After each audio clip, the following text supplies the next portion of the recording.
Hi everyone, welcome to my channel. ఈరోజు morning నుంచి night వరకు ఏమేమి వండానో మీతో షేర్ చేసుకుంటాను. మార్నింగ్ లేవగానే పై పనులన్నీ చేసుకొని కిచెన్ రూమ్లోకి వచ్చేస్తాను.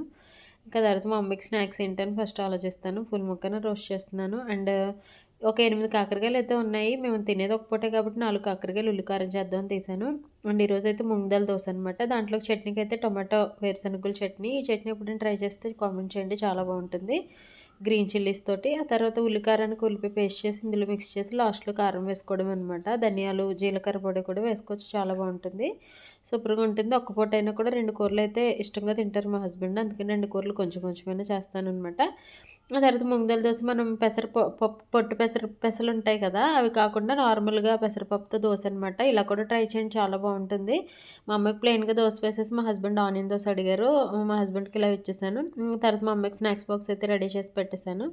నాకైతే ఇంక టైం లేదు. మా అమ్మని స్కూల్‌లో డ్రాప్ చేయడానికి తీసుకెళ్ళి వచ్చేటప్పుడైతే ఈ విధంగా ఇడ్లీ అయితే తెచ్చుకున్నాను. నార్మల్‌గా ఎప్పుడన్నా నాకు టిఫిన్ తినాలనిపించక స్కిప్ చేసేస్తాను. వాళ్ళిద్దరి వరకే వేశాను. సరిపోదని చెప్పి వస్తూ వస్తూ ఇడ్లీ కొన్నాననమాట. ఇక్కడ ఎవరి దగ్గర కొంటానంటే ఒక ఆమె అమ్ముతారు. వాళ్ళ హస్బెండ్ అయితే చనిపోయారు. చిన్న ఏజే అనమాట. ఇద్దరు మగపిల్లలు, చిన్న పిల్లలు స్కూల్‌కి వెళ్తారు. తనకి హెల్ప్ చేసినట్టు ఉంటదని ఎప్పుడన్నా స్నాక్స్ కానీ, ఏమన్నా గుంత పొనుకులు ఇలాంటివి వేస్తారు.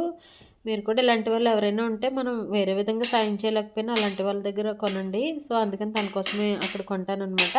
ఆ తర్వాత రిలాక్స్ అవ్వాలంటే టీ తాగాలి కదా మరి. ఎందుకంటే ఇన్ని గిన్నెలు కడగాలి కదా! సో, కడిగేసి ఇంక నైట్ వర్షన్ ఏంటంటే నైట్ మా హస్బెండ్ చపాతీ అడిగారు పొటాటో కర్రీతోటి. మా హస్బెండ్‌కి నేను ఇద్దరం తినేసాక మా అమ్మకి ఒక చపాతీ, కొంచెం వామ్ రైస్ అనమాట. మధ్యాహ్నం రైస్ మిగిలిపోతే తాలింపేసాను. తర్వాత పెరుగు పెట్టాలి అండ్ ఇడ్లీ పిండి వేయాలి. ఇంతేనండి. ఈ వీడియో నచ్చితే లైక్ చేయండి. థాంక్స్